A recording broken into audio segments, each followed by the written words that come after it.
Welcome back to BROJO Online. Today we're busting out the old Ask Dan Anything. I've got a question from a BROJO member about being manipulated. He's generally pretty good at avoiding being manipulated, except when it comes to people close to him.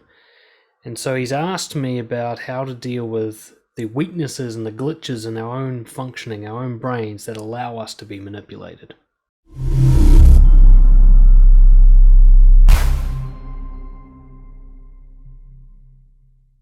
So I'll start by reading out his email.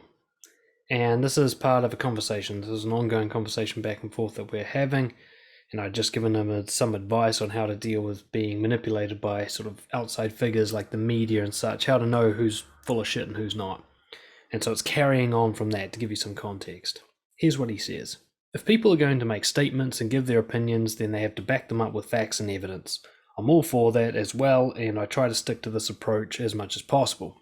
But in saying this, we're not considering that we can often, consistently, and effectively apply this approach with people with whom we have little to no attachment, because with those we do, it's harder to see or feel the bullshit. And with these people, even when our logic and reason can identify that what they're saying is BS, we either take it, let them say these things, maybe feel bad for denying their opinion, or decide to stay in the relationship.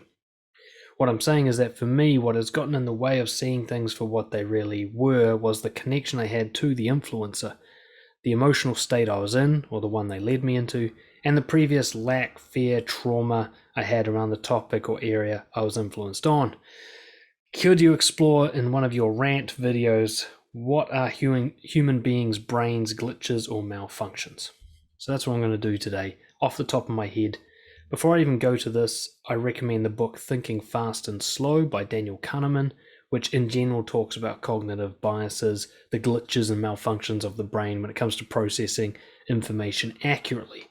And some of that will influence what I say today, but that is really the Bible on how to understand why our brains don't work very well in being accurate. So in no particular order, I'm going to talk about some of the factors that make you more likely to be manipulated, not just by people close to you, but by anyone, so that you can be aware of these and manage them if they apply to you. The reason I'm going to go into this in quite a lot of detail is because being manipulated is a 50-50 arrangement. Just because somebody's trying to manipulate me doesn't mean that they can. I have to allow them to, even if it's subconsciously. A manipulation is a collaboration between two people. There are people who cannot be manipulated, and no matter how psychopathic or masterful the manipulator is, they won't have an effect on them. And there are others who are manipulated when you're not even trying to. There are people who are intimidated by you when you're not even trying to be intimidating, because they have so many kind of weaknesses in their armor. So let's have a look at some of those weaknesses, because if you can plug all of these gaps and maintain them consistently, you'll essentially be manipulation proof. Number one, conditioned to keep the peace. So this is more of a social programming thing that we see in probably most cultures except for some. So in some, say, Latin American cultures, it's quite okay to be conflicting and to have arguments and to be confrontational. And if that happens, people don't lose their shit. It's considered normal conversation. But I'd say another country like in the UK or New Zealand or Japan, it would be seen as a great breach, a loss of face, awkwardness if you were to get confrontational with somebody. So in these cultures, we're conditioned to constantly be easygoing and keep the peace, to avoid conflict wherever possible. And so this is an overall background factor in a lot of our confrontations, as we feel this urge to keep everything nice emotionally. And that can be enough to allow certain things to happen around us, certain manipulations to take place, simply because it would be awkward to even bring it up. Second one, doubt about being manipulated. Generous assumptions that you make about the other person. They're not manipulative, they're a nice person, they wouldn't want to hurt me, so on. You make all these assumptions, and this is particularly relevant to people you like, or people you admire, or people who other people like and admire, and you think you should too. This idea like, if I think I'm being manipulated, I must be crazy, because they would never do that. A much better assumption is that you are being manipulated all the time by everybody you have any interaction with, whether they mean to or not. Every single interaction is some form of manipulation. Manipulation has a negative connotation, but really it's just the movement and influence of things. And so everything like The words I'm saying right now are changing the pathways in your brain, and you can't even stop that from happening. I'm manipulating you right now, and you can't help it. Everything's a manipulation. So ever assuming that you're not being manipulated is like opening the door for a really bad influence to get through, because you think this couldn't possibly be happening. You doubt yourself, which makes you a prime candidate for even further manipulation. Put it really simply, if you feel like you're being manipulated, you are being manipulated.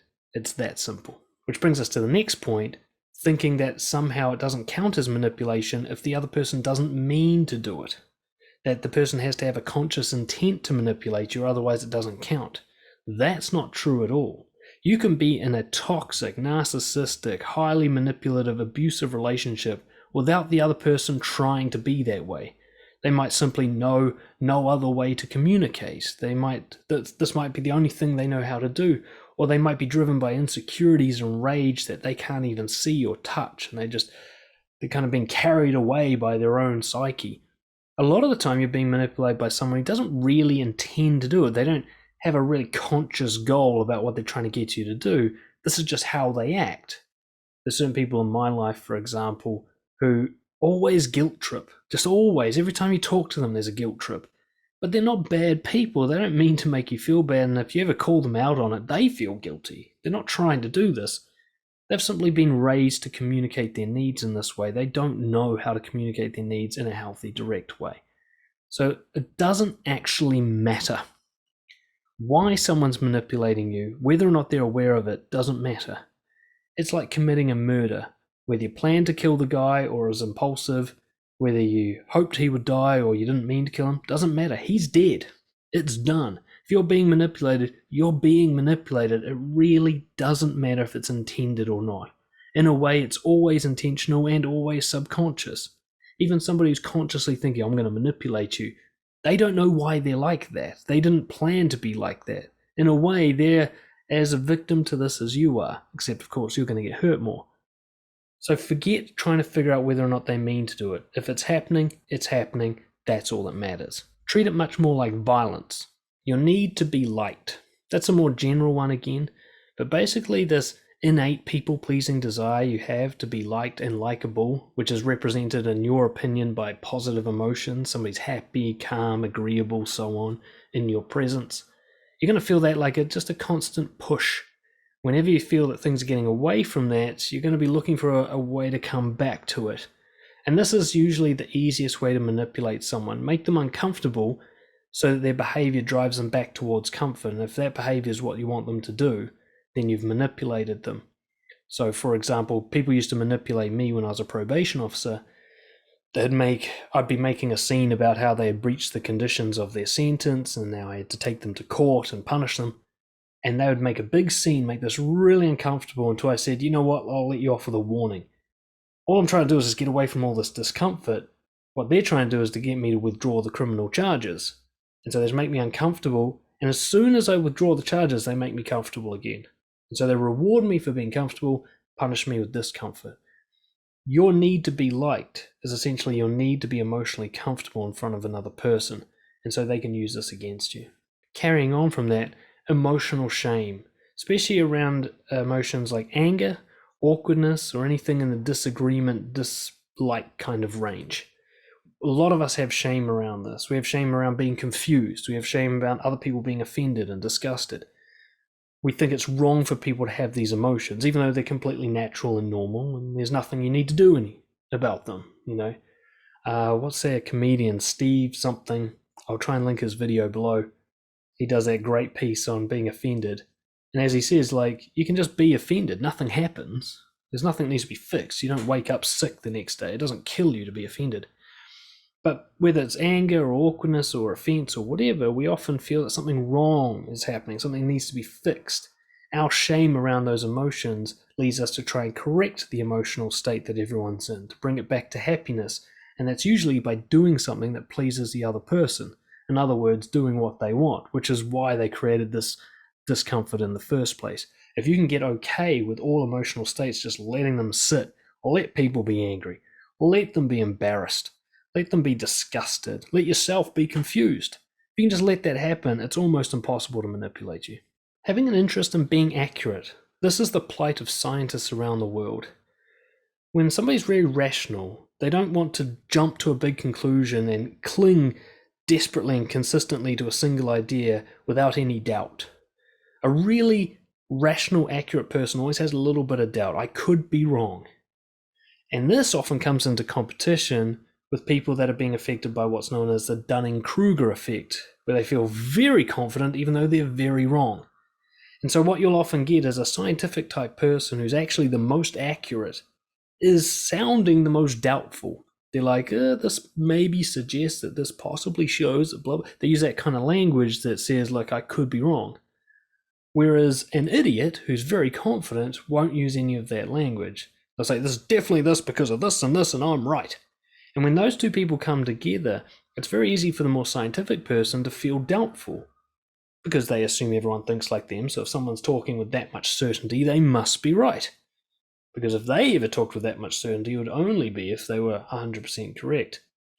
So this person who sounds uncertain against a person who sounds very certain doesn't mean that the uncertain person is wrong. In fact, most of the time, the uncertain person is closer to the truth than the very certain person. Especially if you think the ultimate truth is that we don't know anything for sure, then anybody who's very certain about something is definitely wrong. But overall, your interest in being rational and accurate can actually be used and weaponized against you. It doesn't mean that it's a weakness necessarily, but it's something you have to be careful of. You need to learn how to speak boldly while still being unsure of yourself. Like right now, I can say, I feel very certain that these lists that I'm going through is going to help people with manipulation, but there may be some exceptions. So if this doesn't work for you, take care that you might be one of the exceptions. That's a bold way to express uncertainty. I don't have to be like, look, maybe this list is totally wrong. Please don't take my word for it. Take everything with a grain of salt. Maybe listen to someone else. I don't have to talk like that. But I also don't have to say, I'm 100% fucking right about this, believe me or die. Right? I can find certainty without being an idiot. I think one of the biggest ones, relating back to the email I got, trying to keep the relationship. This is probably one of the biggest problems in everybody's social life, is you're more interested in keeping a relationship going than living with integrity. Or at least you feel that way. You might think, I want to, live with integrity, I want to be honest, I don't want to compromise my values. But in a real life situation where somebody's getting real disagreeable with you and you like them and you want them to keep liking you, it becomes really hard to hold on to integrity, especially when you think, fuck, integrity might end this right here and right now. That's probably one of the biggest weaknesses people have in their armor. And this is where abusive relationships are born, is somebody who's willing to lose the relationship can dominate somebody who isn't. This also comes to a false belief that all conflict is bad for relationships, that relationships should be happy and harmonious and easygoing. It's simply not true. A good, healthy relationship will have conflict. It should have regular confrontations. It should have disagreement. It should have different points of view. If you're not experiencing that for a long time, you're in an unhealthy relationship. Another one is correlating popularity and status with intelligence. So thinking that just because somebody is famous or well-liked or well-known or has a good reputation, that they're also right about this particular topic, even though there's really no reason to believe that. For example, Jenny McCarthy talking about how vaccines cause autism.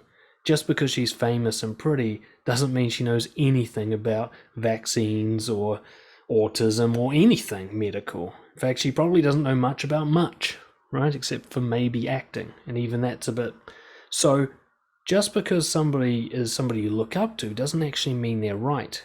But our brains misfire with this a lot. This is why celebrities are so political. This is why celebrities can change the way you vote, even though they don't really know what they're talking about. But we give credit to their status as if that's some sort of training that they've received. And this can happen in the house as well, of course, if someone has a label of parents, or the elder of the family, or the person who's been the most successful brother. We might give more credence to what they say than what somebody else at the table says, but that doesn't actually mean they're right. There's really no relationship between what they're saying now and that status. They can be totally wrong, especially when they're talking outside of whatever their small niche of expertise is. Which brings us to the next point, which is mistaking specific expertise for general expertise. We see this a lot in the current COVID debates. We'll see somebody doctor disagrees with the vaccine. What we fail to realize is that their specific expertise in their doctorate has nothing to do with vaccines or virology or immunology or any of the things that actually matter to whether or not COVID and vaccines go together or whatever the argument is. So we'll just see doctor and think, well, expert. Well, yes, but maybe not in the area you think. Deepak Chopra, for example, is considered to be an expert in his field, and yet he'll regularly stray into quantum mechanics. He's not an expert in quantum mechanics. He doesn't even really have the rudimentary understanding of it, and yet he'll use that all the time and sound like he knows what he's talking about because he knows the language. But it's very easy to lose sight of the fact that he is not a quantum physicist and should not be talking about this topic with any sense of expertise. He's just one of many examples of somebody who's given expert status and then it's generalized across all topics as if they know everything, when really they still only know a small niche, but they're just carried away on their own ego and now consider themselves to be masters of the universe. Another one that happens in the family, status beliefs. Somebody's smarter because they're older, or somebody deserves more respect because they're older or richer, or anything like that. These things that make us defer to people, things that they haven't earned. Nobody earns old age other than just staying alive, right? Or a lot of the other things that people have as higher status, like they're good looking or rich, is down to a lot of good luck. There's really no reason to defer to them in an argument. There's no reason why their points are more valid than yours. But your brain is wired to think that they are, so you got to watch out for that weakness. And to finish up, an earlier piece, a podcast I did a while back on the 4 main types of manipulation, there's a kind of 4 main emotions that they're trying to leverage against you, so I'll cover those now. Intimidation, which is using dominance by force or the threat of force in some way, really plays on the emotion of fear. So if you're a fearful person, if you're highly anxious, if you're scared of violence and so on and so forth, people are more likely to use intimidation against you. They'll try to take up your space, stand over you, because that's more likely to get you to back down than anything else. Validation, or compliments, or flattery, whatever you want to call it, is when you spot someone has a neediness for approval. Okay, they get their confidence from others. They get their validation from outside themselves. So somebody will use validation and compliments to manipulate you. It can be done. You don't have to feel bad to be manipulated. In fact, it's very much more effective to manipulate someone by making them feel good in your presence than feel bad. But generally, if you're somebody who's needy for approval and attention, a manipulator will use validation against you. They'll say, you're a good boy, now go get me that thing. Invalidation, which includes the topic of gaslighting, is all about self-doubt. It's about spotting that you have an uncertainty about your point of view, you have an uncertainty about yourself, you don't trust yourself very well, leveraging that to make you doubt what you think is real, to make you doubt the point you're making. And this is used where the manipulator will sound very certain in themselves, while they'll cherry pick little holes in your story to make it look like you don't know what you're talking about. Ben Shapiro, the public, I don't know what you would call his job, public debating guy. This is something he does. I don't think it's intentional exactly, but he sounds very, very sure of himself, and he's very articulate and quick-spoken and clearly has done at least some research as to what he's talking about, so he's got all sorts of facts and figures he can throw out. And then if somebody argues against him, he'll pull out a little word that they got wrong or a little piece, usually it's not even relevant, that they kind of misspoke, and he'll just use that against them, say, like, look how stupid you sound, kind of thing. It's a technique he uses quite often that leaves the opponent quite flustered and, I don't know if I'm right or wrong, leaves him looking very right, even though often in cases, scientifically speaking, he's quite inaccurate. And last one is distraction. Distraction is really a general approach. It's the look over there so we don't have to talk about this. Poor me. Oh my God, I got so much on. Well, what about the last time you did this? This kind of works on anyone. It's the kind of cure-all manipulation technique. If you really want to manipulate someone, at least to get them away from a topic, you just distract them with something else. You just rain down stimulation and information until they can't pick up the thread that they were trying to stay on. And that can play on all sorts of emotions, but really it's about confusion and overwhelm. So to finish off, what are you supposed to do about this? Nothing. You're fucked. No, okay, there's some things you can do. Stick with the facts. Ignore anything that's not relevant to the topic. Ignore their status. Ignore arguments from emotion. Ignore their case study anecdote claims that they said this is what happened to them, and just go with the facts. Imagine you're a scientist trying to disprove the points being made. Which one is most easily disproved? Or which one appears to have nothing that you can disprove, in which case it's probably bullshit? Notice your own weaknesses and prepare to have them exploited. I, for example, have a big ego, so I'm particularly prone to validation. People tell me that I'm awesome and that they like what I'm saying and so on. They can get through my arm. I feel it as it's happening. Now, luckily, I'm very rarely coming into contact with people who use this technique. Most people who want to manipulate me use negative forms of manipulation, which is ineffective with someone like me. But a really smart person could get a lot out of me by giving me compliments. And so I always go into receiving compliments with just a hint of skepticism and a little bit of resistance. It's not that I want to push back on people being nice to me. It's just I can't trust myself when it's happening. End it and come back later. This is when you can't trust your own judgment. Things are getting heated. You're getting emotional. You lost your train of thought. You're feeling like you're outwitted or something, but you still suspect that you're right, that you just can't compete with this person. There's no reason to say this has to end now, that it has to come to a good conclusion now.